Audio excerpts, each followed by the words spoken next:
Hi everyone, I'm here today with Dr. Amber Peters. She is an associate professor in the Department of Fisheries and Wildlife, and I'll let her introduce herself. Hi, welcome to FW 101, or I don't know if you're partway through the class, but I'm Dr. Amber Peters.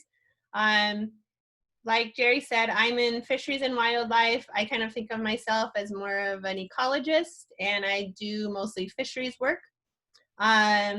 And a large portion of my appointment is teaching. So I will probably see you all when you take the Fisheries and Wildlife undergraduate seminar, if you are in Fisheries and Wildlife for a major.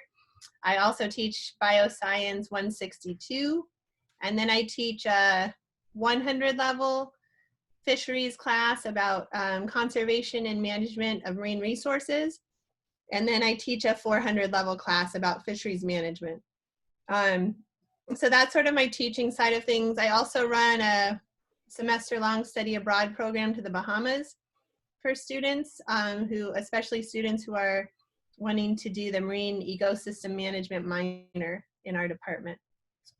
I don't have a lot of research going on. That's not really a big part of my appointment, but I have always had at least one graduate student.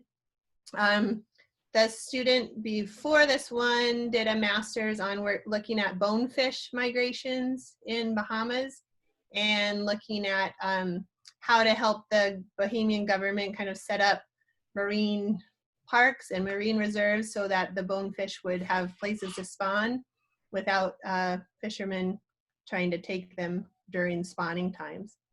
My current master's student is also working in the Bahamas. She's working on stone crab. So stone crab are kind of unique in that they have two claws, and fishermen can catch them, take one claw and release them.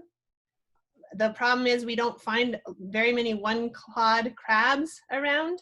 So we're wondering if they suffer a lot of mortality when they only have one claw. Supposedly they grow a second claw and we have a sustainable fishery, but we're kind of looking into whether that's true.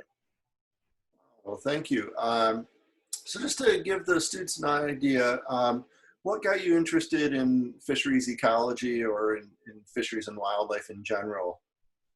I grew up in California, so I always just loved the ocean and loved scuba diving and snorkeling and walking around tide pools. And so from really young age, I always said I just wanted to study the ocean and study fish. When I went to school, undergraduate and master's, I did research mostly on behavior, and I thought it was really interesting. And a couple other people thought it was interesting. And when I published it, probably 10 people read it and said, "Oh, that's interesting." But then when I decided, what I wanted to do for my career, I really wanted to do something that involved management, because I felt like you can make a bigger difference with management. So when I came to Michigan State, I studied why so many Chinook salmon were dying in Lake Michigan and why populations were plummeted. And some of the work I did actually informed the Department of Natural Resources, and they adopted a new protocol. So instead of just 10 people saying, "Oh, that's interesting," it kind of changed the whole way we assess health for Chinook salmon in the Great Lakes. So to me, it made a bigger difference, and that's why I really switched over to management. Wow. All right. So thinking about things, the issues that we face today, what do you think are the most important issues or single issue we face today with regard to the management of fisheries? So I think just the idea of sustainability is really important for fisheries, because we do have to harvest from the ocean in order to feed our population of humans that's expanding all the time. But there's also ways to do that in more sustainable ways, less sustainable ways, and ways that are more profitable.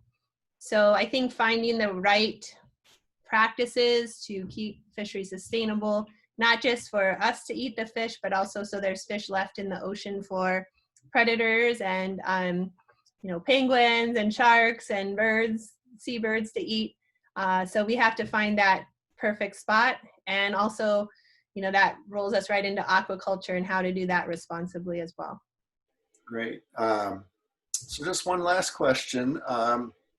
Anything you'd like to share, some advice or insights you have for the current FW students?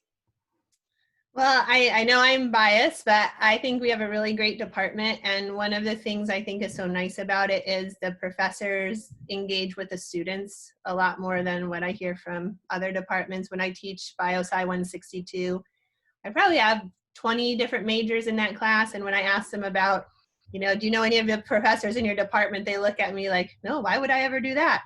But in fisheries and wildlife, I feel like we really are a family, and you'll be a cohort with your classmates and get to know professors and work in labs and be part of the Fisheries and Wildlife Club or the Fishery Club and go to conferences.